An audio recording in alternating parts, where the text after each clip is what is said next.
A fronteira entre o interesse público e o benefício privado.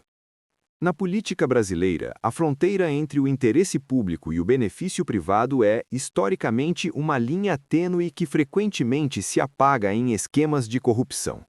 Esse fenômeno, herdeiro do patrimonialismo, manifesta-se no uso da máquina estatal para o enriquecimento de indivíduos e grupos políticos, transformando o que deveria ser de todos em propriedade particular.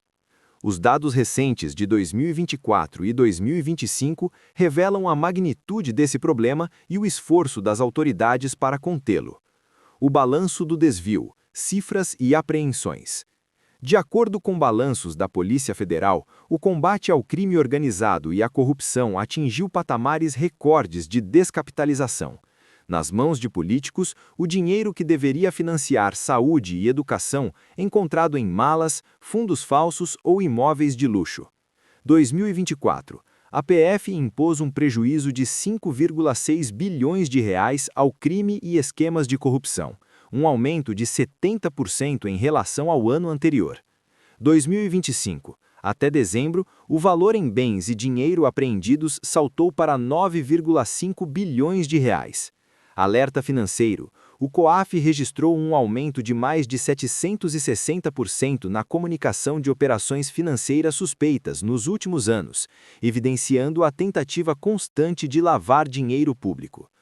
Manchetes. A captura do público pelo privado. Abaixo, as manchetes que marcaram as investigações recentes sobre a captura de prefeituras e câmaras por organizações criminosas. Prefeito, vice e 11 vereadores são presos por corrupção no Maranhão. Referência, Turilândia MA, desvio de 56 milhões de reais. PF investiga desvio de 120 milhões de reais em município com orçamento de 350 milhões de reais. Uso de verba pública para pagar festas de luxo e viagens a Dubai. Operação da PF prende 15 por desvio de emendas parlamentares na Bahia e São Paulo. Esquema liderado pelo Rei do Lixo envolvia vereadores eleitos e servidores. Justiça afasta a elite política de cidade após descoberta de teia de fraudes em licitações. O cenário local, prefeitos e vereadores no alvo. A corrupção na base da federação, municípios, é onde o cidadão mais sente a perda.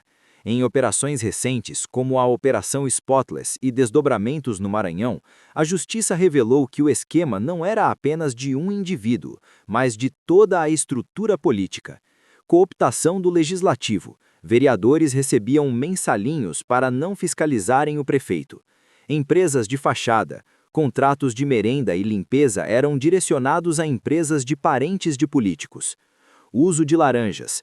Dinheiro público era lavado para pagar faculdades e bens pessoais da elite política local. Essa confusão entre o público e o privado não é apenas um erro administrativo, mas uma estratégia de poder que sangra os cofres do país.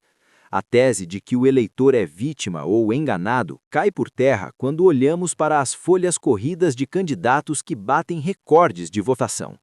Exemplos de cumplicidade consciente e no cinismo do voto. O eleitor no banco dos réus, quando o voto se torna conivência. A narrativa de que o povo é enganado por políticos astutos já não se sustenta diante dos fatos. No Brasil, a urna funciona como uma lavandia de reputações.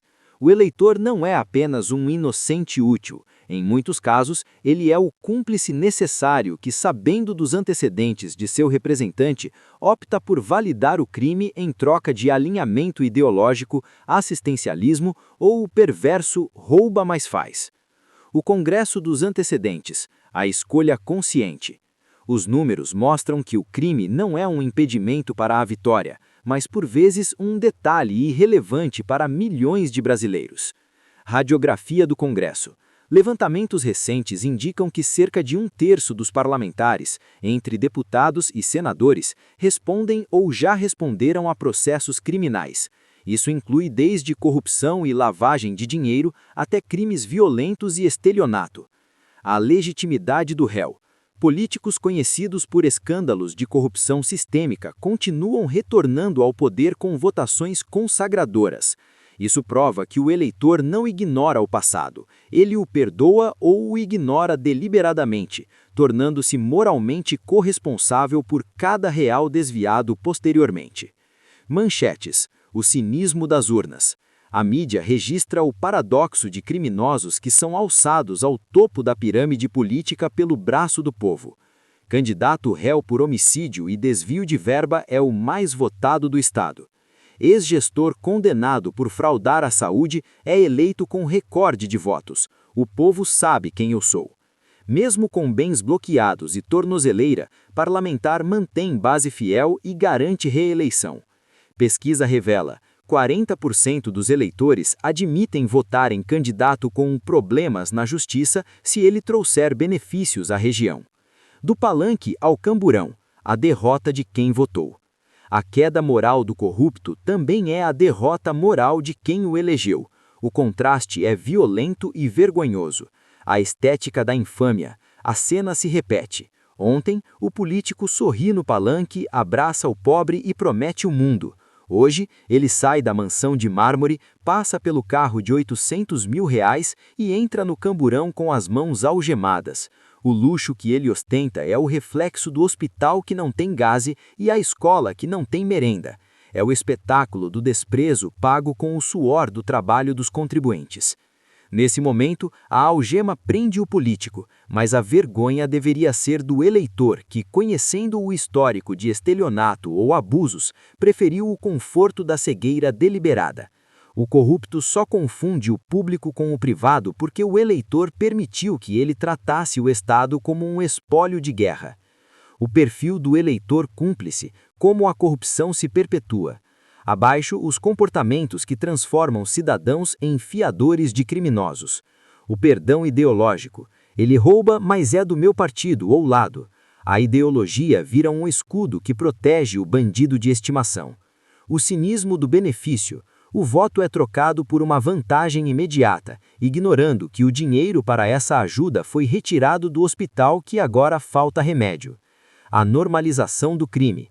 A crença de que todo político é assim serve como desculpa para votar no desonesto conhecido em vez de buscar alternativas.